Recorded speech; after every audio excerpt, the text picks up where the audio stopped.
Happy Sunday. Ayan, day off natin. Kauuwi ko lang galing sa church. Nagsamba ako.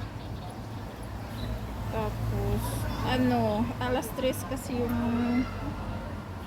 pagsamba natapos.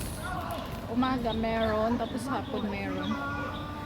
Maghuhul pala tayo sa ating budgeting sa isang buwan. Bumili ako ng mga pang yung mga anik-anik yung ito, cream silk. Hindi pala ito sponsor guys, i-haul ko lang kasi wala na tayong pang upload kaya need natin mag video.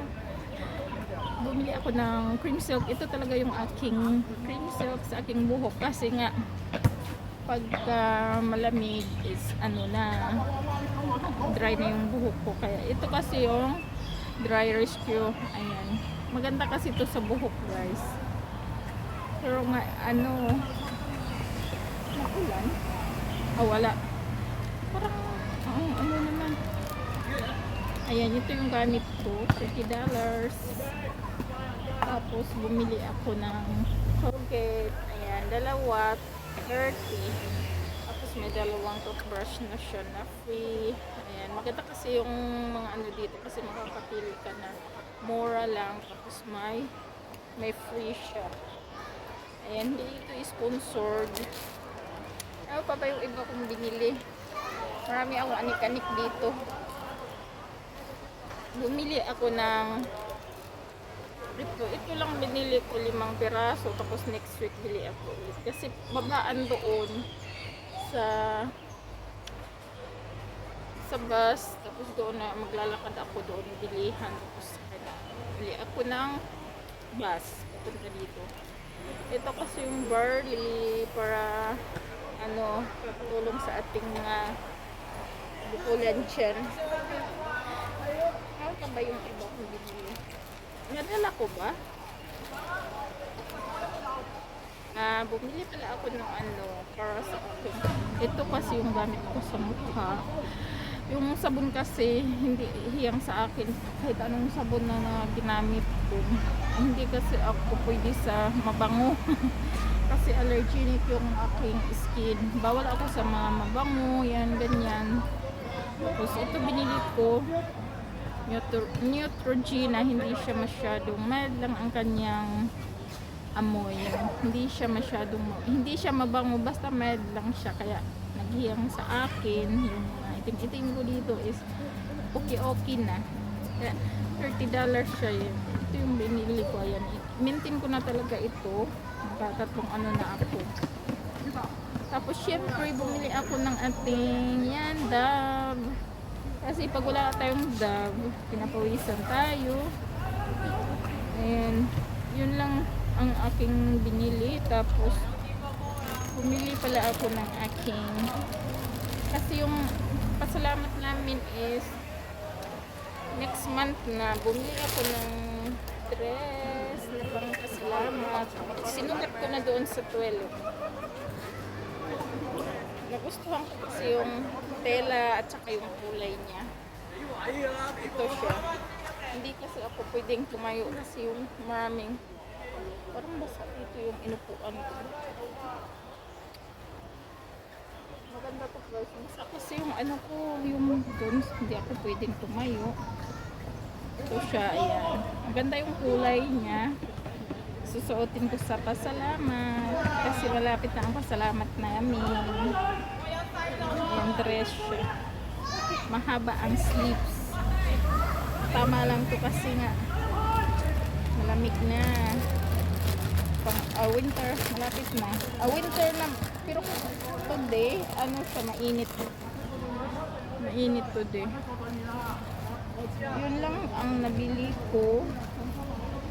Tapos syempre may biko tayo dito. Ating dinner is biko na lang kasi nga yung ating budget sa ating dinner, binili na natin ng dress, kaya ito na lang ang ating dinner. Yan, biko ibo kayo. $10 yata ito. Naalala ko $10. I-arrange ko pala yung ano ko. Ayan, kakain muna tayo guys. Kakain tayo. Hapon na kasi, gabi na, it's around 5:30. Kain muna tayo. Ayan, yun lang ang ating mga pahol. Konti lang kasi nga, budget lang ako kasi nga, yung college ko, ang mahal-mahal ng tuition. Kada buwan yung sahod ko, ang tuition lang talaga. Hindi ko naman siya pwedeng fully paid kasi nga ang mahal. Pwede naman fully paid ko kaso hindi ko na mapadalhan yung dalawa kong anak tapos yung sa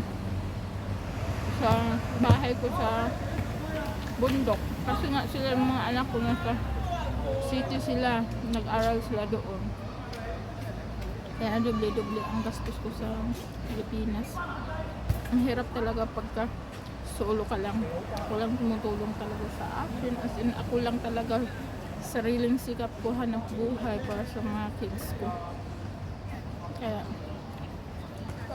lagi ko talagang pinipray na makabait lang talaga siya at matapos sa pag naaral ng college. Masaya na talaga ako doon kasi nga super duper ang hirap talaga na may college ka tapos magpapaaral ka, ikaw lang mag-isa, wala kang talagang utangan, walang tutulong sa'yo, as in sarili mo lang talaga. Kaya lagi ko talagang pinipray kay God na magpakabait siya, focus lang talaga siya para kahit paano naman is yung bahay ko ma-refer ko na kasi yung bahay ko as in napabayaan ko na talaga as in kasi nga ang mahal-mahal ng college ko. Yung anak ko kasi nasa private siya nag-aaral, hindi basta-basta yung kurso niya kinuha. Kaya yung may mga patur-tour sila ang mahal talaga as in. Kaya tiis-tiis lang talaga nanay, tipid lang talaga ako. Kain tayo guys.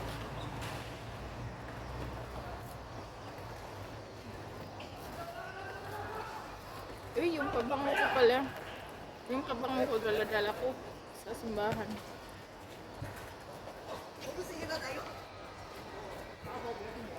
Ang mga bango ng ano ko. Yung pabango ko.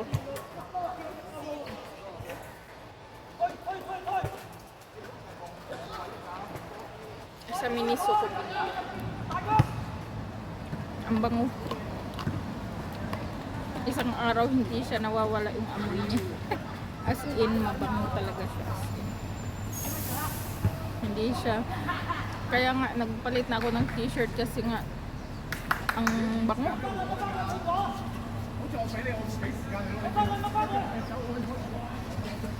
Maingay kasi nga may baseball.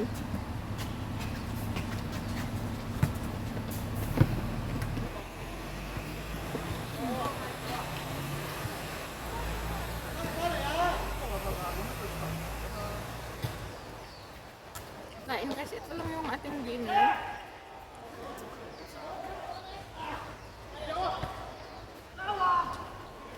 Dati kasi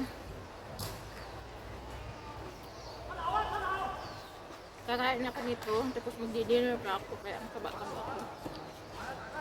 Ngayon nag-aano na ako na medyo kunti na yung kanin ko kaya yung ano ko, yung liig ko wala ng 3 layer kasi nagbawas-bawas ako ng kanin kasi nga lumubo na ako, yung tiyan ko malaki. Uh-oh. Pasalamat din ako kasi dito sa mga amo ko wala masyadong pagkain ko.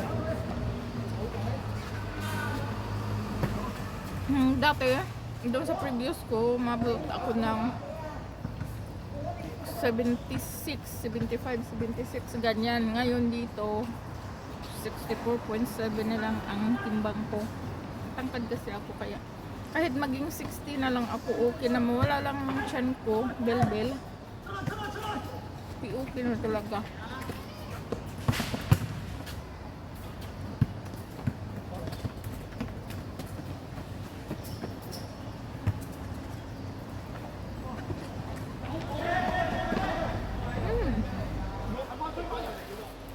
Ayos ko yan natin.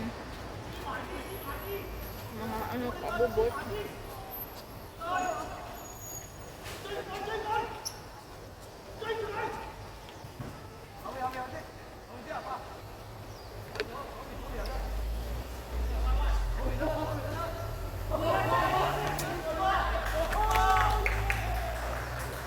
Ay, vlog ko kasi nga hindi ako nakakatulog sa gabi. Nakakatulog pag umiinom ako ng barley, masarap ang tulog ko. Tapos kagabi alas 12 na, tapos gising ko 5:30, gising na ako para ikaw na yung tulog. Ay, naku, malaki.